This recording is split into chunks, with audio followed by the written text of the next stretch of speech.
Hello everyone and welcome back to the channel PMG sir. हम लोगों ने current electricity start किया हुआ है क्लास 12 महाराष्ट्र स्टेट बोर्ड से। प्रीवियस लेक्चर में हमने क्वेश्चन नंबर 10 और 11 किया था किरचॉफ लॉ से। इस वीडियो में मैं फिर से 10 और 11 करने वाला हूँ, फिर कुछ ऑल्टरनेट मेथड यूज़ करके, और उसके साथ दो और सम्स करेंगे आप लोग। Okay, so let us start with it. देख लेते हैं question number 10। A battery of EMF 4 volt and internal resistance 1 ohm connected in parallel with another battery of EMF 1 volt internal resistance। तो अभी एज पर हमने ये question already पहले से तो सॉल्व किया हुआ है। डेटा मैं क्विकली पुट करूंगा। ये 4 वोल्ट होगा मेरा E1, ये होगा R1, ये है E2 1 वोल्ट, और 1 ओम है मेरा R2।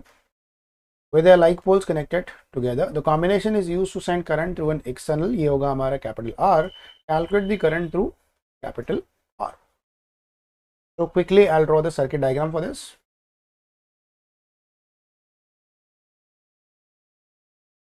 अब ये डायग्राम में ऊपर जो सेल है मेरा, ये फर्स्ट सेल है E1, रेजिस्टेंस है R1। ये सेल है मेरा E2, रेजिस्टेंस है R2। ये हमारा एक्सटर्नल रेजिस्टेंस है R।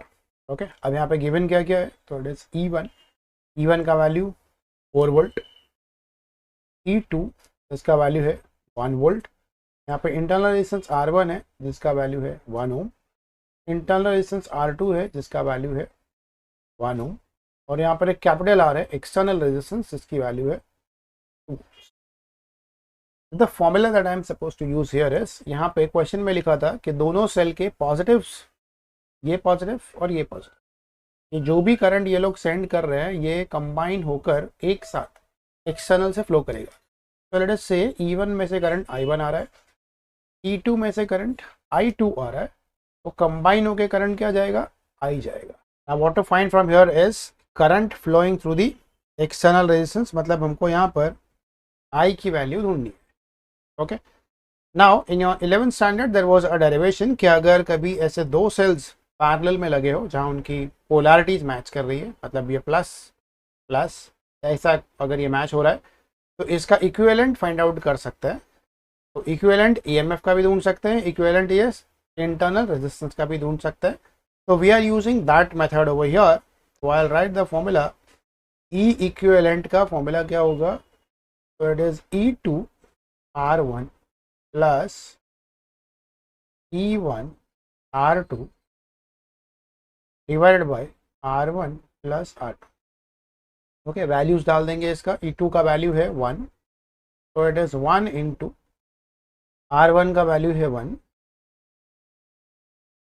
प्लस E1 का वैल्यू है 4, तो it is 4 into 1 divided by 1 plus 1। अब यहाँ 1 इंटू 1 हो गया 1 प्लस 4 डिवाइड बाय 2, मतलब ये हो गया 5/2 वोल्ट, जिसको हम लोग लिख सकते हैं 2.5 वोल्ट। मतलब ये जो दोनों सेल्स है उसका एक इक्विवेलेंट वैल्यू आएगा 2.5 वोल्ट का। सिमिलरली R इक्विवेलेंट भी निकाल सकते हैं यहाँ से। R इक्विवेलेंट मतलब दोनों इंटरनल रेजिस्टेंस का इक्विवेलेंट क्या है, तो that is R1 R2 divided by R1 plus R2। अब R1 R2 की वैल्यू तो 1 है, तो 1 इंटू 1 करोगे यहाँ पे, 1 प्लस 1 करोगे यहाँ पे, तो ये 1/2 हो गया। 1/2 मतलब 0.5 हो गया। तो मेरे पास EMF का इक्विवेलेंट आ गया, मेरे पास रेजिस्टेंस का इक्विवेलेंट आ गया। अब मैं ये दोनों यहाँ सब्स्टिट्यूट करके एक इक्विवेलेंट सर्किट ड्रॉ कर लेता हूँ। तो ये हो गया हमारा इक्विवेलेंट सर्किट, जहाँ पे E इक्विवेलेंट है, R इक्विवेलेंट है, कैपिटल R है, और अगर ये दोनों देखें तो ये सीरीज में है, कैपिटल R और R इक्विवेलेंट। अब इसी सर्किट का करंट ढूंढना है, तो I का फॉर्मूला होता है EMF डिवाइड बाय सर्किट का टोटल रेजिस्टेंस। अब यहाँ पे टोटल अगर देखा जाए तो ये सीरीज में है, तो I will just add them up. अभी इक्विवेलेंट कितना आया है, 5/2 मतलब 2.5 वोल्ट, यहाँ 2.5 लिखूंगा। कैपिटल R की वैल्यू तो 2 वोल्ट है, गिवन है यहाँ पे, प्लस R इक्विवेलेंट की वैल्यू 0.5 आई है, तो ये बनेगा 2.5 divided by 2.5 that is 1 ampere. Okay, तो 1 एम्पियर करंट फ्लो करेगा एक्सटर्नल रेजिस्टेंस से। नाउ ये मेथड यूज कब होगा, अगर क्वेश्चन में, जैसे ये क्वेश्चन है क्वेश्चन के अंदर ऐसे कुछ लिखा नहीं है कि तुमको कौन सा मेथड से सॉल्व करना है, पर कभी अगर स्पेसिफाइड है कि ये करंट फाइंड आउट करो बाय यूजिंग किरचॉफ लॉ, तो तुमको किरचॉफ का मेथड यूज करना है। पर अगर कुछ भी नहीं दिया हुआ है तो हम लोग ये मेथड भी यूज कर सकते हैं, राइट। सेम क्वेश्चन नंबर 11 भी एग्जैक्टली इसी के जैसा है, तो I will quickly solve the question number 11 also now. तो 11 में देखते हैं क्या क्या गिवन है। 2 cells of EMF, तो ये होगा E1, ये होगा E2, having respective internal resistance 1 ohm 2 ohm are connected in parallel so as to send current in same direction of external resistance, ये हमारा कैपिटल R है। Find the current through the external resistance, capital R में से जो current है वो find out करना है। तो अगर इसका गिवन लिखोगे तो पहला EMF है E1 की वैल्यू है 1.5 वोल्ट। उसके बाद है E2 जिसकी वैल्यू है 2 वोल्ट। फिर इंटरनल रेजिस्टेंस है R1 जिसकी वैल्यू है 1 ओम। उसके बाद है R2 जिसका वैल्यू है 2 ओम। एक एक्सटर्नल रेजिस्टेंस है कैपिटल R जिसका वैल्यू है 5 ओम, और हमको करंट फाइंड आउट करना है उसी external resistance. I will draw the circuit for this. ये सेम वैसा ही सर्किट दिखेगा इसके पहले वाला। ये है तुम्हारा E1, ये है R1, ये है E2, ये है R2 और ये है कैपिटल R। ये जंक्शन से करंट फ्लो कर रहा है, ये जंक्शन है हमारा, यहाँ पे करंट फ्लो कर रहा है I, और यही I हमको ढूंढना है। तो पहले हमने क्या किया था, वहाँ पे E इक्विवेलेंट निकाला था, R इक्विवेलेंट निकाला था। I will quickly solve that.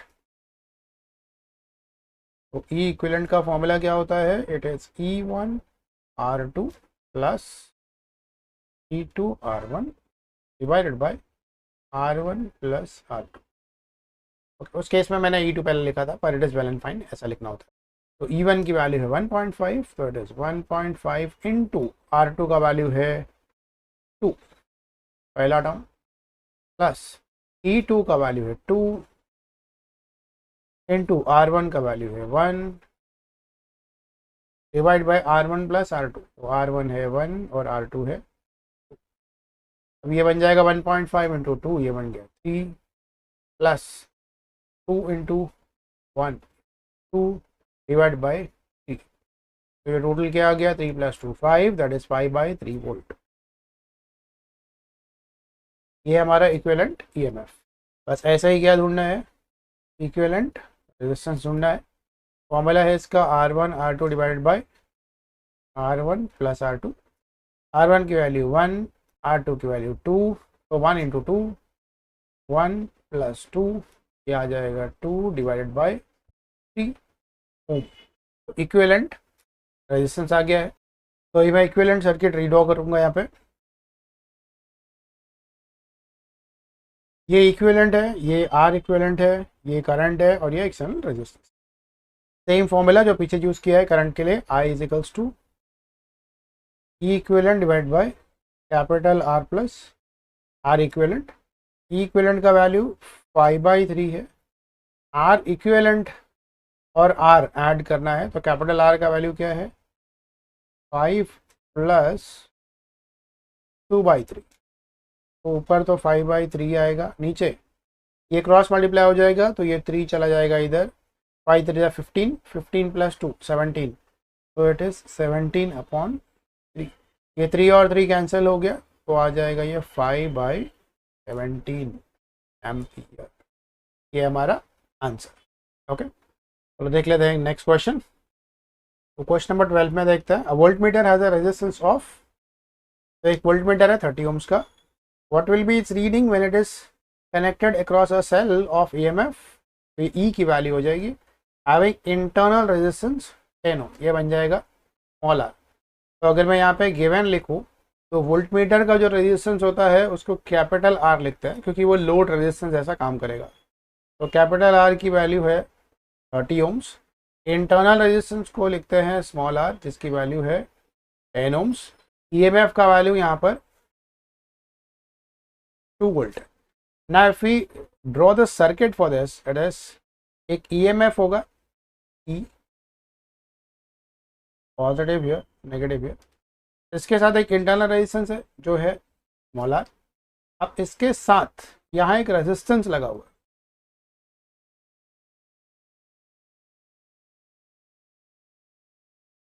ये रेजिस्टेंस है क्या, ये है कैपिटल आर की value, okay, and this itself becomes the volt meter. मतलब यहाँ क्वेश्चन में क्या है कि हमने एक वोल्ट मीटर लिया जिसका रेजिस्टेंस का वैल्यू 30 ओम्स है, तो हम लोग ऐसे अज्यूम कर लेते हैं कि वो 30 ओम का एक रेजिस्टेंस है और वो है वोल्ट मीटर के अंदर। तो मैंने वोल्ट मीटर ड्रॉ किया है, उसके अंदर एक रेजिस्टेंस ड्रॉ किया है। अब जो ये सर्किट का करंट है आई, वो फ्लो करेगा वहाँ से, तो ये आई फ्लो करेगा इस आर में से, और जो भी वोल्टेज का ड्रॉप होगा वही रीडिंग हमको इस वोल्ट मीटर में देखने को मिलेगी। हमारा जो क्वेश्चन है what will be its reading when it is connected across, तो क्वेश्चन भी हमारा वही है कि हमको क्या बताना है, वोल्ट मीटर में क्या रीडिंग दिखेगा। Basically they are asking you what is the voltage, okay. तो वोल्टेज का फॉर्मूला है V equals I times R, ये तो फॉर्मूला है। बट करंट का खुद का फॉर्मूला क्या है, करंट का फॉर्मूला है EMF divided by total resistance of the circuit multiply by R. अब EMF यहाँ पर गिवन है कितना, मल्टीप्लाई बाय कैपिटल आर का value 30, capital R plus small R, तो कैपिटल आर है 30 प्लस स्मॉल आर है 10, तो ऊपर बन गया ये 30 इंटू 2 दैट इज 60, नीचे बन गया 30 प्लस 10 दैट इज 40। ये 0 और 0 कट करोगे तो ये 2 से सॉल्व करेंगे, इट इज 2 3 जा 6, 2 2 जा 3/2 है, 3/2 का मतलब 1.5 वोल्ट, ओके। मतलब हमने जो वोल्ट मीटर लगाया हुआ है उसके अंदर रीडिंग आएगी 1.5 वोल्ट, ओके। देखते हैं नेक्स्ट क्वेश्चन। क्वेश्चन 13 में देखते हैं क्या क्या गिवन है। A set of 3 coils, 3 coils है यहाँ पे, हैविंग रेजिस्टेंस 10 12 एंड 50, तो इसको लिख देंगे R1 R2 और R3, are connected in parallel. This combination is connected in series with series combination of 3 coils. मतलब ये जो है, जो कॉम्बिनेशन मिलेगा इसका आंसर, उसका आंसर लगा हुआ है 3 और कॉइल के साथ सीरीज में, जिसकी वैल्यू 10 12 और 15 है with the same resistance. Calculate the total resistance and current through the circuit if a battery of 4.1 volt is used to draw the current. तो अभी मैं यहाँ पे पहले कुछ assumptions कर लेता हूँ। assumptions रहेगा मेरा R1 10 ओम का, R2 12 ओम, R3 15 ओम्स। अब उसके बाद में EMF 4.1 वोल्ट, ये है जो हमारे पास गिवन है। Now initially R1 R2 R3 को पैरेलल में कनेक्ट किया हुआ है, तो when R1 R2 R3 are in parallel, equivalent, parallel है तो आरपी लिखूंगा, इक्विवेलेंट आरपी इज, आरपी का फॉर्मूला क्या होता है, it is 1/RP equals 1/R1 plus 1/R2 plus 1/R। जैसे रेगुलर रेजिस्टेंस पैरेलल में हो तो फॉर्मूला ये लगता है, वही सॉल्व करना है यहाँ पे।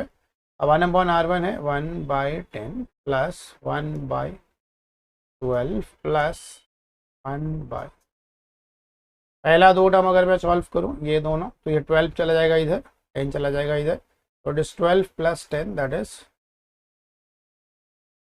22 divided by 12 into 10 that is 120 plus 1/15।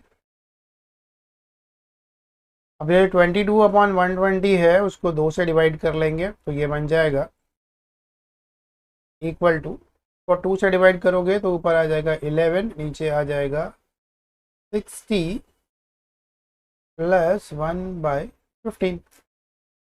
अब यहाँ पे 60 है, यहाँ पे 15 है, मतलब क्या करना है, मल्टीप्लाई बाय 4, तो it will be equal to 11/60 plus हमने क्या किया यहाँ पे 4 से मल्टीप्लाई किया, तो ये बन गया 4 और नीचे 15 4 जा 60। ओके, तो अब डिनोमिनेटर कॉमन हो गया तो न्यूमिनेटर तुम्हारा आंसर देगा 11 + 4 that is 15 divide by 60 that is 1/4। तो 1/RP का वैल्यू 1/4 है, तो RP का वैल्यू क्या हो गया 4 ओम्स हो गया। मतलब ये जो रेजिस्टेंस है 10, 12 और 15 जब ये पैरेलल में लगता है तो इसका इक्विवेलेंट आंसर 4 ओम आता है। अब यहाँ पे क्वेश्चन में गिवन है कि ये तीनों पैरेलल कॉम्बिनेशन इनके सीरीज कॉम्बिनेशन के साथ लगा हुआ है, तो पहले मैं इनका सीरीज का भी आंसर निकाल लेता हूँ। तो it is when R1, R2, R3 are in series, the resultant या इक्विवेलेंट क्या होगा उसका मैं लिखूंगा RS। तो RS की वैल्यू क्या होने वाली है, तो RS का फॉर्मूला बनेगा मेरा RS is equals to, series में क्या होता है रेजिस्टेंस ऐड हो जाता है, R1 + R2 + R3। अब ये तीनों को ऐड कर लो तो ये बन गया 10 + 12 + 15 इट विल बी 37 ओम्स। तो सीरीज में 37 आ गया है और पैरेलल में 4 ओम आ गया। अब ये आरपी और आरएस से मैं एक सर्किट ड्रॉ कर लेता हूं जो हमारे यहाँ पे गिवन है।